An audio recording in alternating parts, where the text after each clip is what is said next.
guy had 3 drops. Okay, he ran 11 routes. But in Quentin Johnston's case, can we say maybe the drops do matter? There are signs and signals in his reception perception profile that he can actually be a really good route runner.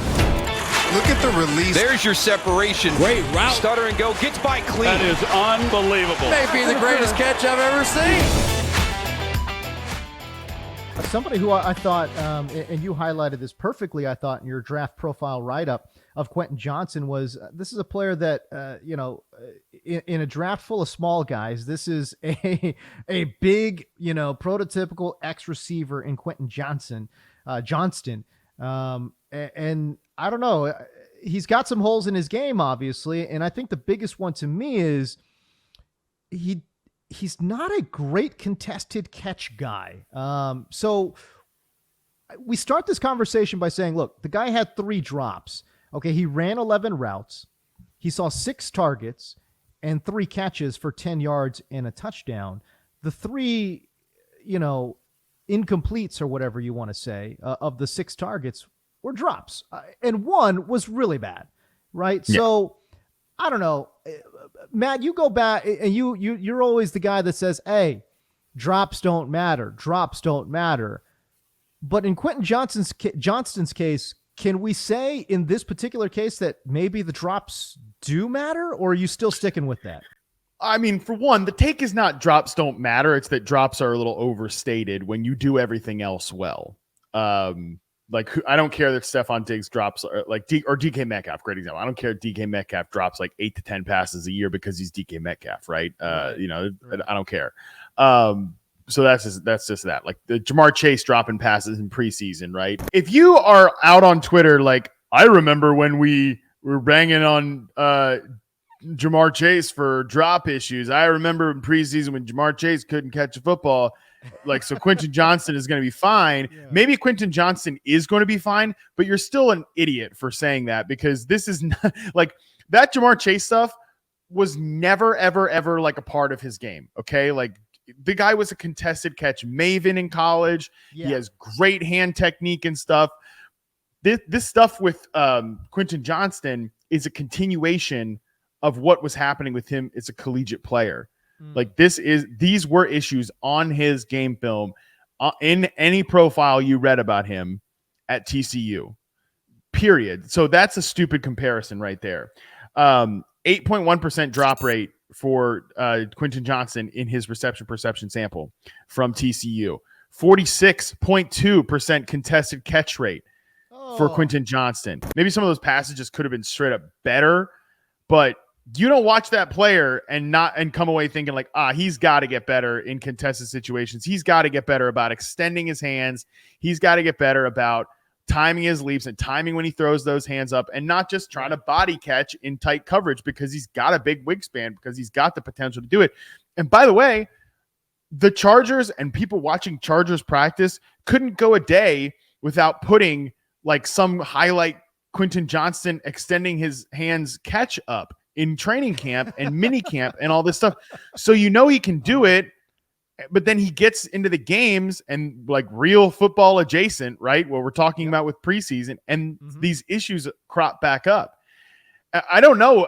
I'm not saying that it's like, it's over for him or this is bad, right? Like, that's crazy, but this is a concern that he has dealt with even when he was a high-level collegiate football player. He just has to become more reliable, and he has to get some of this stuff out of his system, especially in contested situations. I don't care if like he can drop 8% of his targets every year, and I really don't care. Like, I don't care. I straight up don't care about that. Like, they can throw him a third down pass and he can clank that thing off his hands, even if he had like a mile to run and break tackles and do all the yak stuff that he's really good about. And I don't care. But if he can't exercise the contested catch demons, the tight coverage demons, that is going to be a problem for him. Well, it's a huge problem, especially considering where he's going to operate, right? When you're talking about a 6'3", 210-pound X-receiver who's got a 40.5-inch vertical. Don't know what his 40 time is, but it's fast. It's fast for his size. Yeah, he's fast. This is going to be a guy that gets vertical on you. Well, guess what? In the NFL, this is not the Big 12, guys. Yeah.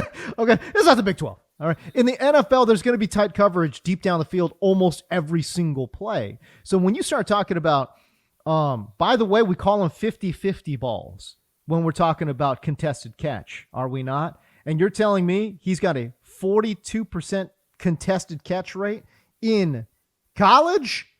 Brother, that to me is a huge, I don't know, man. That's a huge problem for me, man. I don't know. That makes me a little bit worried about Quentin Johnston, bro. He's not going to be a bad player because of this stuff. Because I'll tell you what, like, there are signs and signals in his reception perception profile that he can actually be a really good route runner and like a really big, like a good separator. His work on slant routes was awesome. His work on go routes was really good. His work on like post routes and cornerbacks were pretty solid as well. But man, again, there's some improvements that need to be happening in the intermediate areas for him, but you know, he's not too dissimilar to a guy like Brandon Ayuk. And you know I love Brandon Ayuk in the NFL, but in college, he was a guy who kind of struggled in that intermediate area. He was a guy who kind of struggled as like a traditional outside route runner. But he was a great yak player. He didn't have the same contested catch issues, but like we know that once Ayuk got it down because he showed the signs and signals that he had like the fluidity and the athleticism to be a good route runner, when he put the work in to become like a craftsman at the position. Now I think he's like the most underrated route runner in the NFL. I think that Quentin Johnston could get there from a separation perspective, but like the hand stuff just it has to get better. And they'll do some things, James. I think he's not going to play X receiver really for this Chargers team this year because Mike Williams is still there. Like when Mike Williams is on the field, he's going to be the X receiver for this team. I don't care about all these headlines, but they're moving him into the slot. Okay, sure. He's going to be the X receiver for the most part for this team. But like they can put Quentin Johnston off the line. They can use him as a flanker. They can move him around pre-snap and get him like gadgety touches and stuff like that. But yeah, if he's going to reach his ceiling, yeah, exactly what they did at TCU. But if he's going to reach his ceiling and be like if he is going to be a high level number one receiver, it probably will have to be at X at some point. And I think these issues are going to have to get fixed. So again, the Chargers spent a top 25 pick on Quentin Johnston.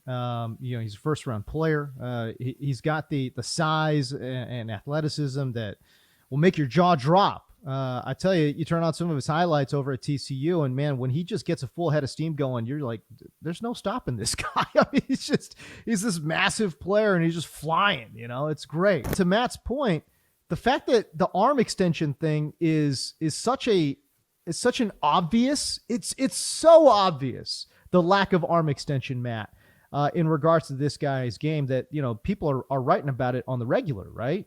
And that's what we saw in that first preseason game in that drop. He didn't extend the arms, and that's why he couldn't come down with that pass. That's a problem. I'll tell you what, I think I'll make a prediction right now.